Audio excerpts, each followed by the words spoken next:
The ship named Baekdu moved silently through the darkness of space. Captain Ta Han stood tall on the bridge, looking at the stars through the large front window. After 3 weeks of travel, they were now far from Earth, farther than any human had gone before. "Captain, we are entering the Proxima Centauri system," said Navigator Ho Jin. His fingers moved quickly over the control panel. Ta nodded. "Slow our speed. Keep all sensors active." This was humanity's first real trip beyond their home solar system. The 20 crew members of the Baekdu were chosen as Earth's best. Their mission was simple but important: make friends with whoever they might find out here.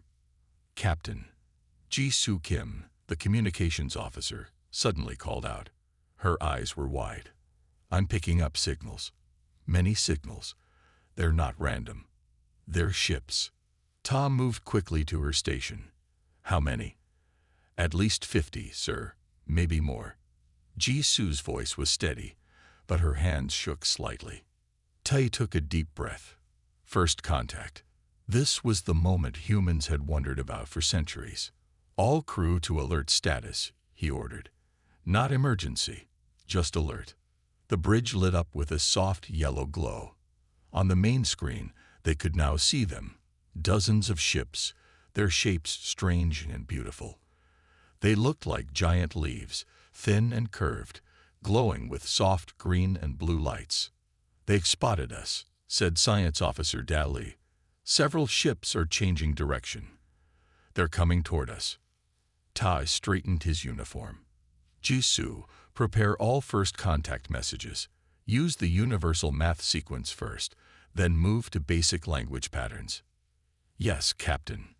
The alien ships drew closer. 3 of them moved to positions around the Baekdu, not threatening, but not leaving any easy escape path either. "They're scanning us," Day reported. "Our shields are holding, but they're looking at everything.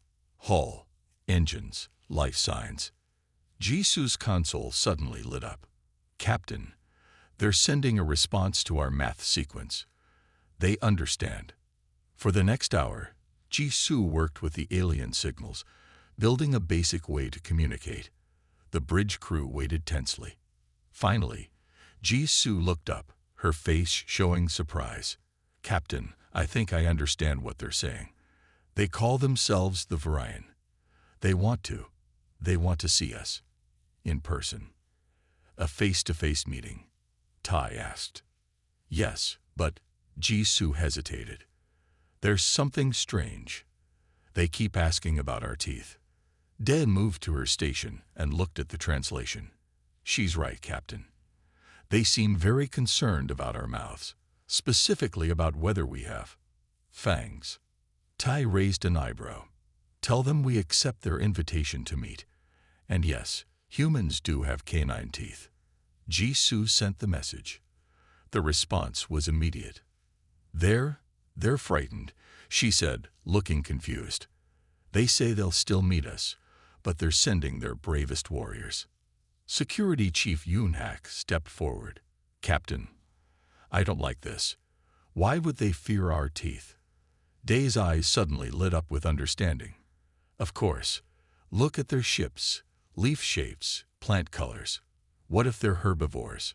Plant eaters only. And they've never met meat eaters before." Ta finished the thought.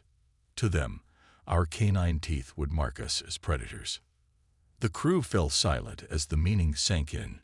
Humans, with their mix of flat teeth for plants and sharp teeth for meat, might appear as dangerous predators to these aliens. "The Varian are inviting us to dock with their main ship," Ji-Soo reported. "They say they will introduce us to something called the Galactic Council." Todd looked around at his crew, at the best of humanity, now faced with a first impression they never expected to make. "Send our acceptance," he ordered. "And everyone, when you meet them, try not to smile too widely." The Baekdu docked with the huge Varian station. It was bigger than anything humans had ever built in space.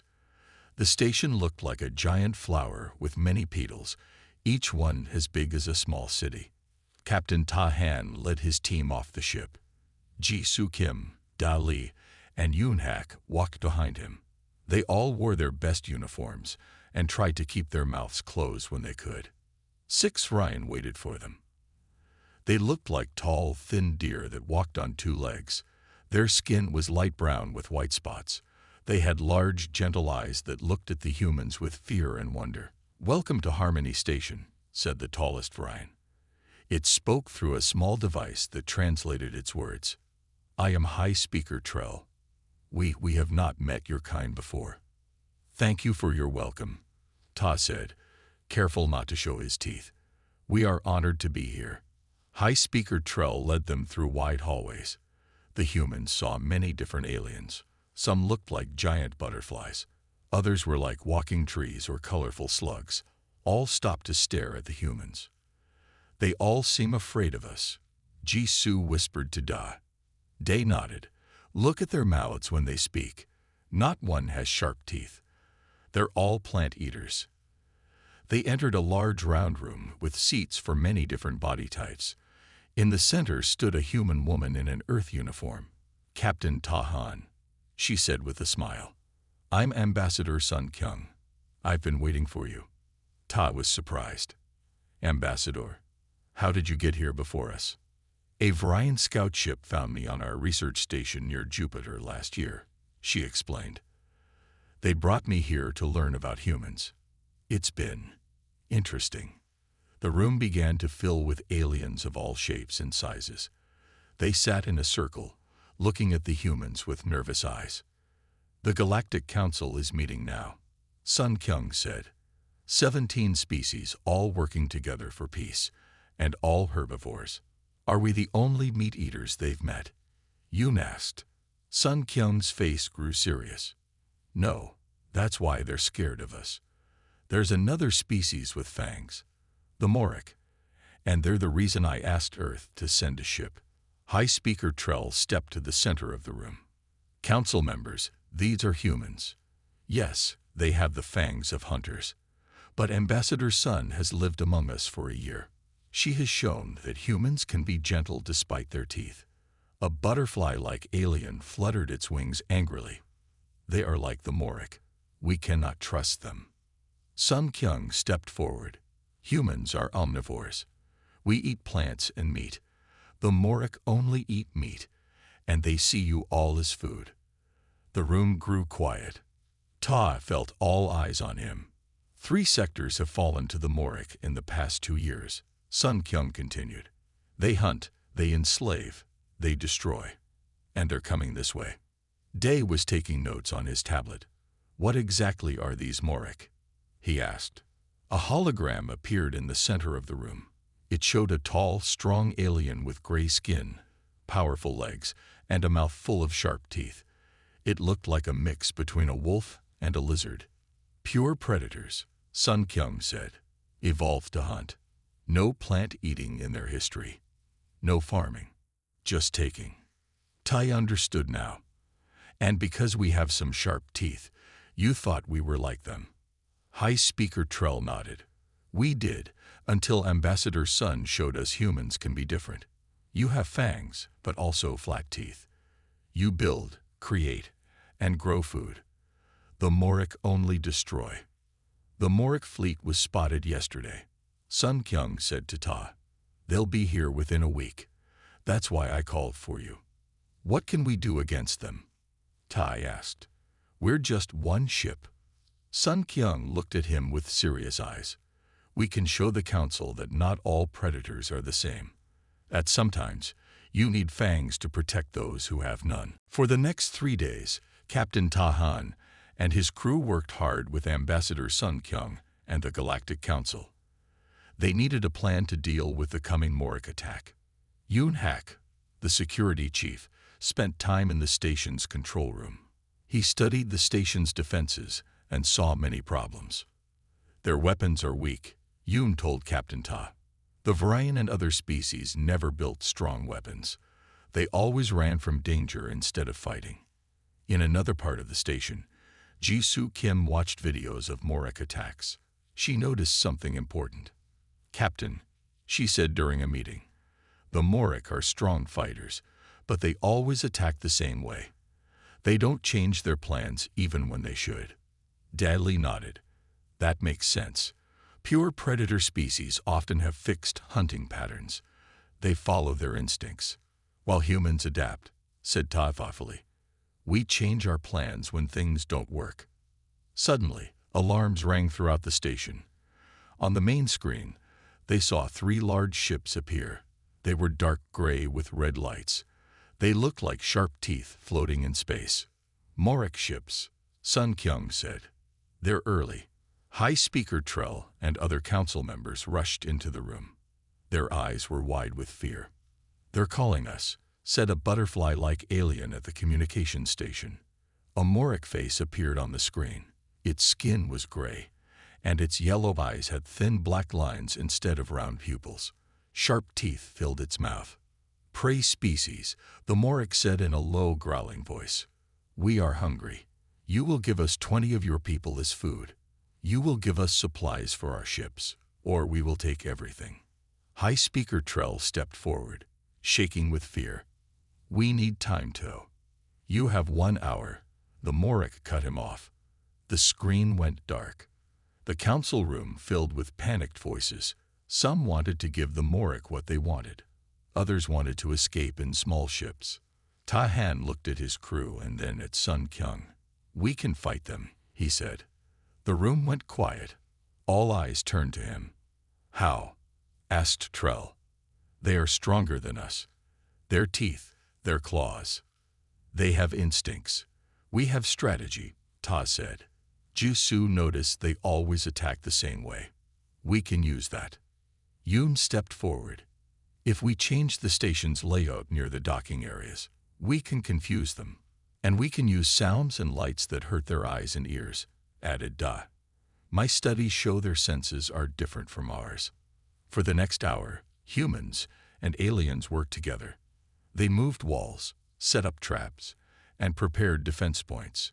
The humans from the Baekdu showed the aliens how to fight smart, not just with strength. When the Morik ships docked, 30 large warriors stomped onto the station. They expected scared prey running away. Instead, they found a maze of new walls and strange lights. As they moved deeper into the station, hidden speakers blasted high-pitched sounds that hurt the Morik's sensitive ears. Lights flashed in patterns that confused their eyes. The humans and some braver aliens attacked from hiding places, then quickly moved to new positions. The Morik fought hard but couldn't adapt to these new tactics. After an hour of fighting, the Morik leader growled into his communicator. Back to the ships. This prey fights wrong.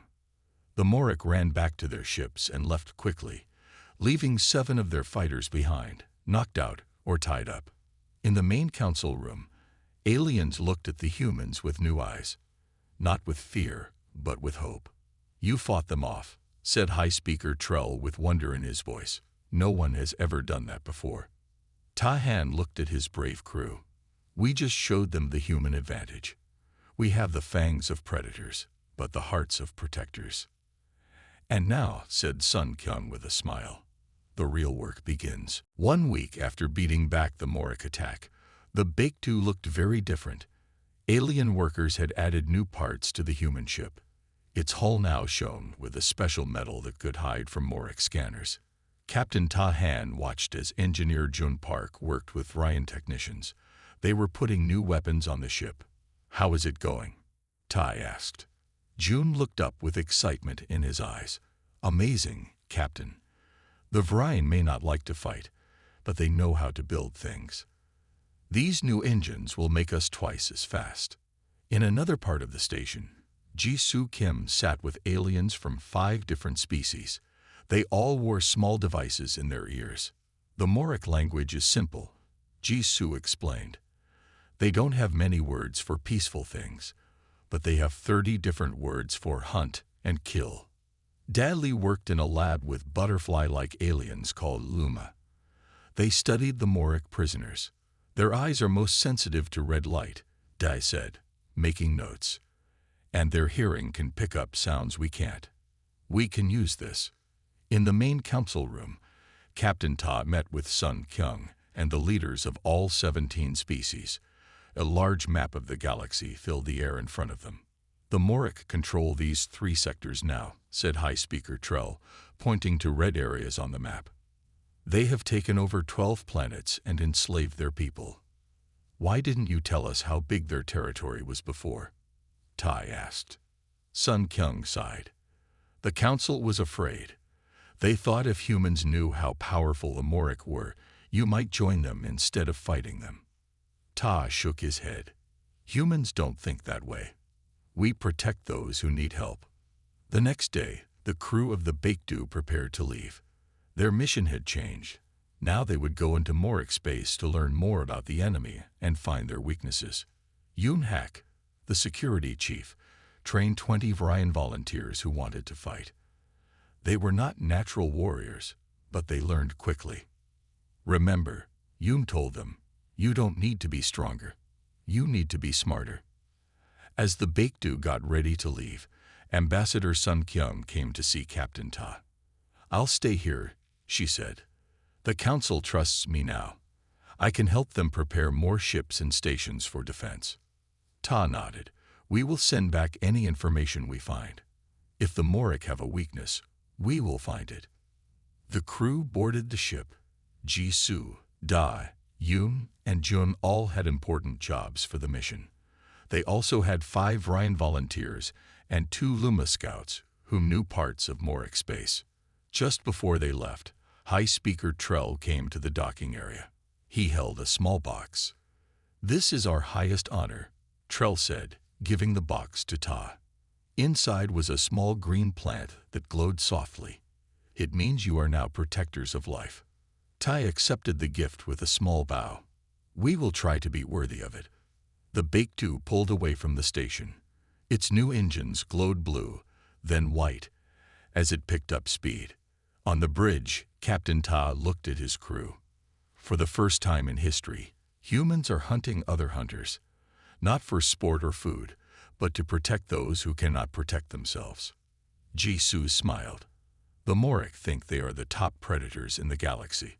They are about to learn they are wrong." As the ship jumped to faster than light speed, Da looked at the stars streaming past. "The hunt begins," he said softly. But this time, the hunters are the hunted. Behind them, Harmony Station grew smaller. Ahead lay the unknown dangers of Moric space. The humans felt both fear and excitement. This was why they had come to the stars, to explore, to learn, and now, to protect. 3 days into Moric space, the Baekdu moved quietly between star systems. The new hull coating worked well. No Moric ships had spotted them yet. "We're approaching the planet Kessel," said Navigator Ho-Jin. "Our Luma friends say it's a Moric slave world." Captain Ta-Han nodded. The 2 Luma scouts, with their butterfly-like wings folded behind them, pointed to a blue-green planet on the screen. "Many Trill are kept there," said the older Luma named Voss. "They were the first species the Moric enslaved." "What are Trill like?" asked Jisoo. "They look like tall insects," Voss explained. "Very smart.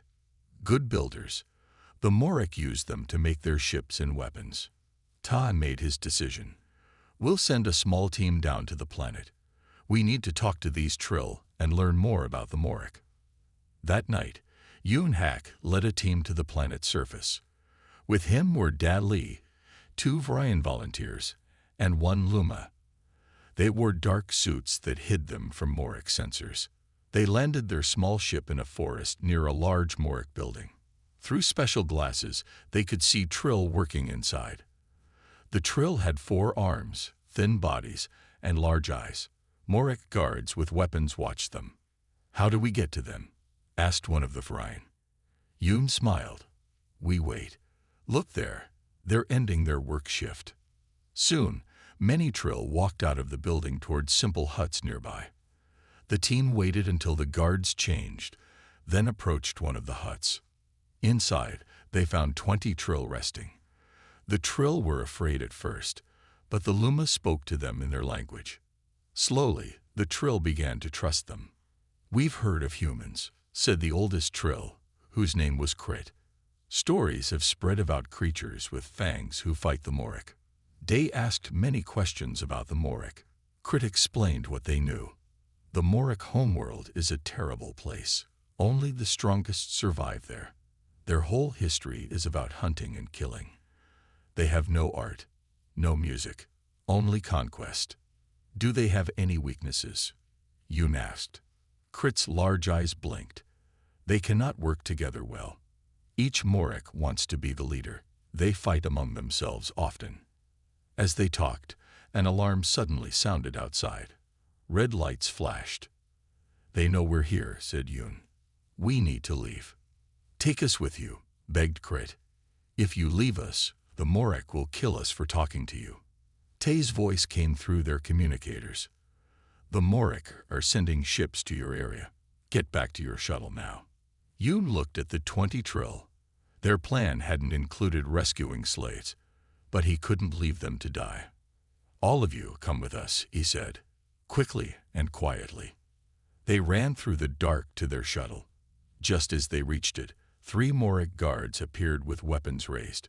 Stop, pray, one shouted. Yoon fired his stun weapon. The Morek dodged with amazing speed and fired back. One of the Vryan fell, hurt but alive. The second Vryan surprised everyone. Instead of running away, he charged at the Morek with a loud cry. This brave act confused the Morek just long enough for Yoon to stun all 3 of them. They all got into the shuttle and took off, racing back to the Baekdu. Behind them, Morek ships rose from the planet's surface. Captain, we're coming in hot, Yoon called, and we have 20 guests with us. When they reached the Baekdu, Jun Park fired the new weapons at the following Morek ships. Bright flashes of light blinded the Morek pilots long enough for the shuttle to get inside.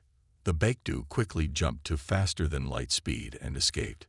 Later, as Dag treated the wounded Vryan, he asked him, "Why did you charge at the Morek? I thought your people feared them." The Vryan smiled weakly. You humans taught us something important.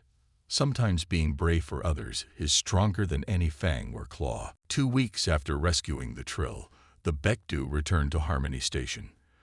The station looked different now. More ships moved around it. Some had the clear lines and blue lights of Earth vessels. Captain Ta-Han stood at the viewing window as they approached. Earth ships, he said with surprise. Many of them. When they docked, a tall man in an Earth military uniform waited for them. His hair was gray at the sides, and he stood very straight. Engineer Jun Park's eyes went wide when he saw him. "Father," Jun said quietly. "Admiral Min Park." The man corrected him, but with a small smile. "Captain Ta, your messages reached Earth. I've brought help." Admiral Park led them to a large room where many humans in uniform worked with aliens from the Council. Maps of Morek space covered the walls. Earth has sent 7 military ships and 500 soldiers, Admiral Park explained. The best we have. Among the soldiers were men and women in black uniforms with the wolf's head symbol. They moved differently than the others. Quiet, watchful, like hunters themselves. The ghost wolves. Yoon said with respect. Earth's top special forces team. The rescued Trill had been sharing everything they knew about Morek bases and ships. Now Crit, their leader, stood before a group of human and alien officials. "Here and here," Crit said, pointing to spots on the map. "These are the main Morek food planets." "Food planets?" asked Sun Kyung, who had been working hard as Earth's ambassador. Crit's large eyes looked sad. "The Morek don't just use slaves for work. He stopped, finding it hard to continue. They farm some species for food, finished Dali. This is why they separate the captured species. Some build, some become meals." The room went quiet. Then Admiral Park spoke, his voice hard. "This ends now." He showed them new weapons and tools Earth had brought. Small devices that could jam Morek communications. Special bullets that released a gas that made Morek sleepy without hurting other species. Most interesting was a medicine that Earth scientists had created. "It temporarily suppresses aggressive behavior," explained a human doctor. We can use it on captured Morik. It doesn't change who they are, but it lets us talk to them without fighting. The next 3 days were busy with planning. Earth ships would attack 3 Morik bases at once. The Ghost Wolves would free slaves on 2 farm planets. The Bake-2 would lead a mission to capture a Morik leader. Before they left, the Galactic Council held a special meeting. Aliens from all 17 species came. For the first time, they were not afraid of the humans. Instead, they'd watched with hope. High Speaker Trell addressed everyone. When we first saw humans, we feared their fangs. We thought they would be like the Morik, taking, hurting, destroying. We were wrong. He looked at Captain Ta, Admiral Park, and all the Earth people. Humans hunt, yes, but they also build. They protect. They have shown us that having fangs does not make you cruel. It is what you choose to do with your strength that matters. That night, Admiral Park found his son Jun working on the Bake-2's engines. "Your ship has strange modifications," the Admiral said, looking at the alien technology. "It's better now," Jun replied. "Faster, stronger." Admiral Park nodded. "Like us, perhaps. Meeting these aliens has changed us too." A message came to all ships that evening. The Morik had learned of the rescue at Kessel. They were angry. Their leader, called the High Hunter, had sent a challenge to the humans directly. "Let the prey species hide," the message said. "We challenge the humans, fang to fang. Winner takes the galaxy." Captain Tai read the message to his crew. "They think this is about which predator is stronger," he said. "They don't understand yet." "Understand what?" asked Jisoo. Ta looked at the Trill and Vrian, who now worked alongside his human crew. "That real strength comes from protecting others, not from hunting them." The plan was dangerous but simple. While Earth ships attacked Morik bases to distract them, Captain Ta Han would lead a small team to the Morik homeworld. With them would go the Ghost Wolves, Earth's best fighters. The Bake-2 traveled hidden, using the special coating that made it invisible to Morik scanners. Inside, the team prepared. Yoon Hak trained with the Ghost Wolves, learning their quiet ways of fighting. "The Morik never expect anyone to attack their home," said Ghost Wolf leader Surin. She was small but moved like water, fast and smooth. "They think they are the only hunters brave enough to attack." Jisoo had made an important discovery. She had been talking to Morik prisoners using the special medicine that made them calm. "Not all Morik agree with their leaders," she told Captain Ta. "Many are forced to hunt and kill. They would choose a different path if they could." Dadley had been studying old records from the Galactic Council. He found something surprising. "Captain, look at this," he said, showing Tai ancient pictures of Earth. "These are from alien visits to our planet thousands of years ago. Humans were much different then." The pictures showed early humans living alongside animals. The visiting aliens had watched as humans slowly changed from simple hunters to farmers and builders. "We evolved," said Ta, "from pure predators to something more balanced." "Exactly," said Da. "And these records suggest it wasn't just natural. An ancient race called the Shapers may have helped change our DNA." "Why would they do that?" asked Jisoo, who had joined them. "To create the perfect balance," said Da. "A species with the strength of predators, but the heart to protect others." 3 days later, they reached the Morik homeworld. It was a harsh planet with red skies and little plant life. From space, they could see huge cities where millions of Morik lived. "The High Hunter's Palace is here," said Surin, pointing to a large building on a hill. "That's our target." They landed the Bake-2 far from the city and used small, fast vehicles to get closer. Morik patrols were everywhere, but the team moved between them like shadows. At the same time, Jisoo began broadcasting a message to all Morik. She spoke in their language, telling them about the rebels within their own kind who wanted peace. "Your leaders lie to you," she said in the message. "They say hunting is the only way, but you can choose a different path, as humans did long ago." Meanwhile, Captain Ta, Yoon, and the ghost wolves reached the palace. Inside, they found not just the High Hunter but a large room full of alien children in cages, the next meal for the Moric leaders. "This must end," said Ta quietly. The High Hunter was huge, even for a Moric. His gray skin was marked with scars from many fights. When he saw the humans, he laughed. "So the new predators come to challenge me," he said. "Good. I was getting bored." He pointed at Yoon. You look strong. Fight me, Fang against Fang. If you win, I will listen to you. If I win, your people serve mine." Yoon stepped forward. The High Hunter was twice his size, with claws and teeth made for killing. But Yoon had trained his whole life in earth fighting styles. "I accept," said Yoon. "But first, release those children." The High Hunter laughed again. "When I win, they will be my dinner. When you lose, you can watch me eat them." Yoon's eyes grew hard. In that moment, he felt something deep inside him. The protective instinct that made humans different from pure predators like the Moric.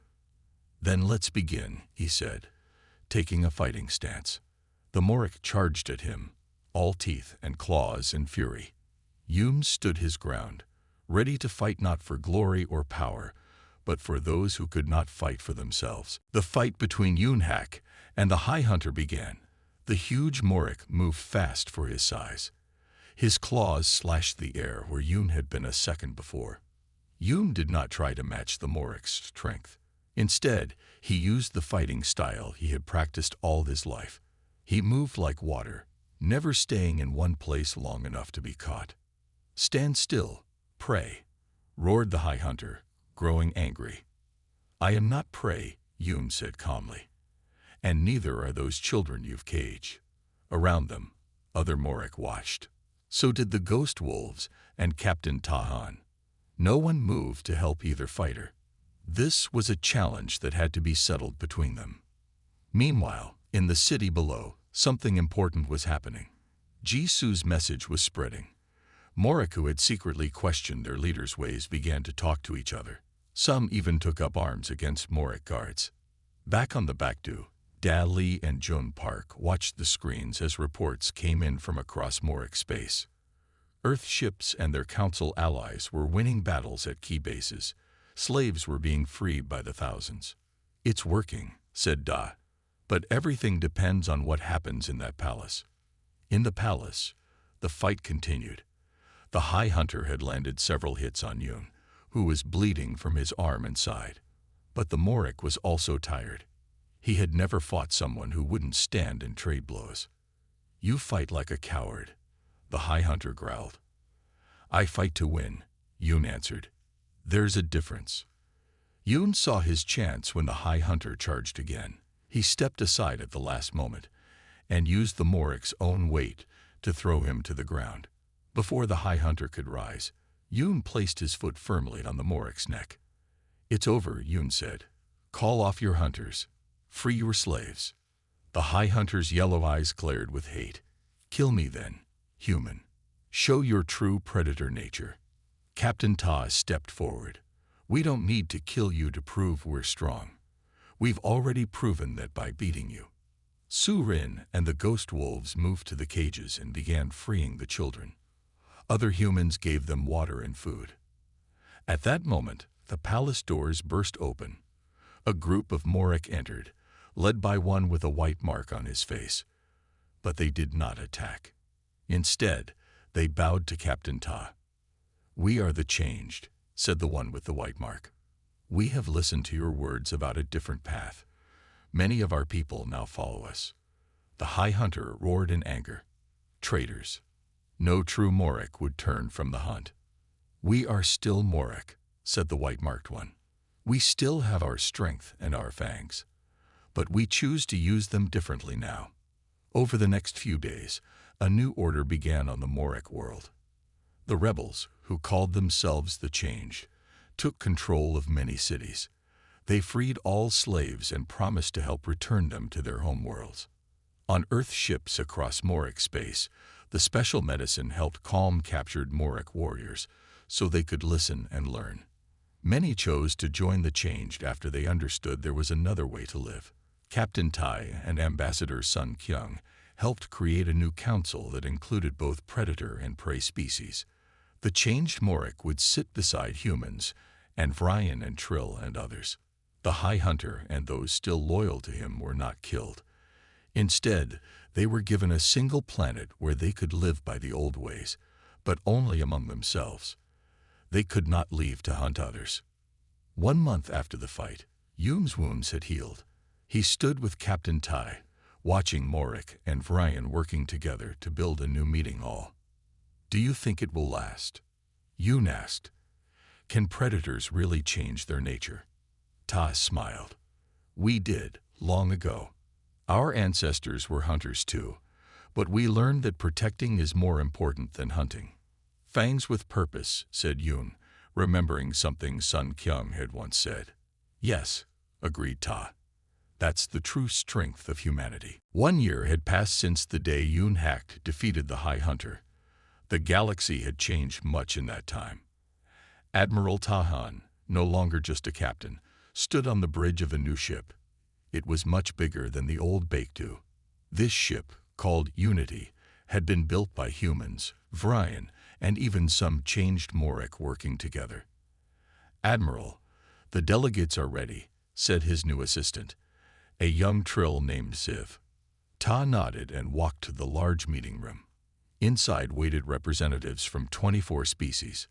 The original 17 herbivore species from the Galactic Council were there. So were changed Morik, Trill, and 7 new species that had been discovered in the past year. "Welcome to the first meeting of the United Species Alliance," Ta said as he entered. Ji-Soo Kim sat near one end of the table. She was now the head of a new diplomatic corps. In the past year, she had created ways for predator and prey species to talk to each other without fear. "Our translators now work for all known languages," she reported. "Even species without sound-based speech can communicate with us." Dadley, now leading a science team of many species, showed images of a newly discovered planet. "We found signs that the Shapers, the ancient race that may have guided human evolution, lived here," he said. "Their records speak of a balance between strength and compassion that all advanced species must find." Yoon Hak was not at the meeting. He was far away, leading a team that protected new colonies on the edge of known space. His second in command was a changed Morik who had once fought against humans, but now worked beside them. Ambassador Sun Kyung had become the head of the Alliance Council. She spoke about the new laws that protected all species, both predator and prey. "We have learned that diversity makes us stronger," she said.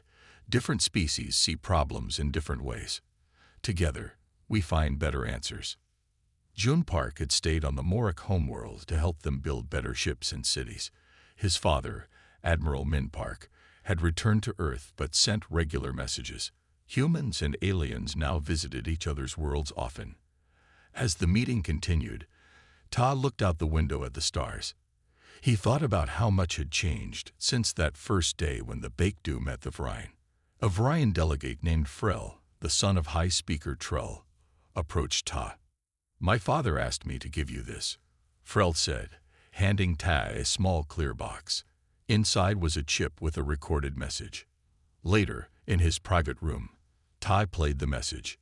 Trull's kind face appeared. "Captain."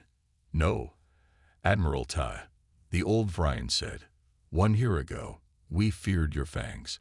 We thought they meant you would hunt us as the Morik did. We were wrong."